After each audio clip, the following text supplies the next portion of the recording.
Bible Lessons Daily. Ancient truth for modern life. It is the Last Supper in first-century Jerusalem. Jesus has just sat down with his closest followers and announced his impending betrayal and execution. These are people who dropped their nets and left their families to follow one man. Now he is telling them he is leaving. The atmosphere in the room is one of total panic. Historically, a personality-driven sect rarely survives the sudden, violent loss of its leader. When the central figure is removed, the movement usually collapses. Facing this panic, Jesus offers a counterintuitive directive. He tells them, "Do not let your hearts be troubled." What follows is the farewell discourse, a series of specific instructions for how this group will function once its leader is gone. Thomas is the first to voice the logistical confusion of the group, asking how they can know the way if they don't know where Jesus is going. Jesus responds by centering the entire path on himself, stating clearly to them, "I am the way and the truth and the life." Philip asks for tangible proof, saying, "Show us the Father." Jesus answers by claiming a spiritual union so tight that to see him is to have already definitively seen God. To address the coming vacuum of his physical absence, Jesus introduces the arrival of the Advocate, or the Spirit of Truth. This moves the presence of God from a single localized point to a distributed one. The authority once held by a physical leader is now an internal force within every follower. Because of this internal presence, Jesus assures them they are not being abandoned.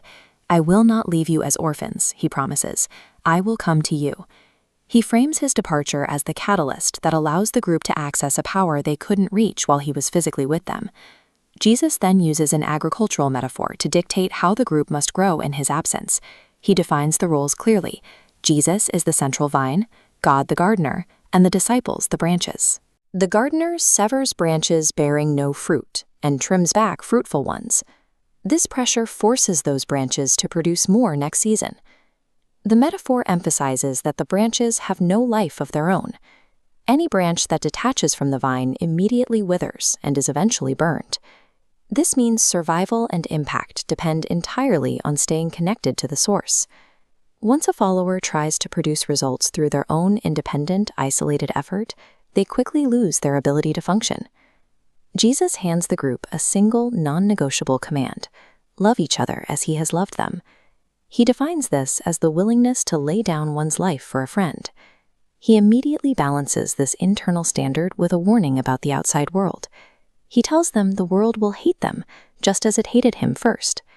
The hatred is a byproduct of their new identity. By following these teachings, the disciples are extracted from the world's systems, putting them at odds with societal norms.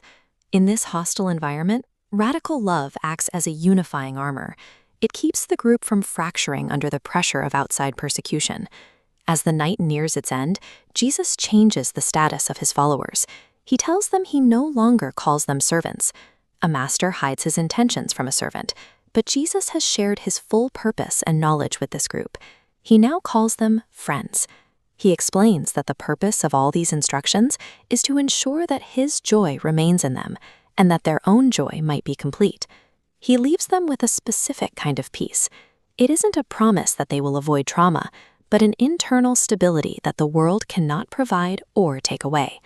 By defining how they would grow and how they would endure hostility, Jesus gave this group the tools to survive. They walked out of that room prepared to outlast the very empire that was about to execute their leader.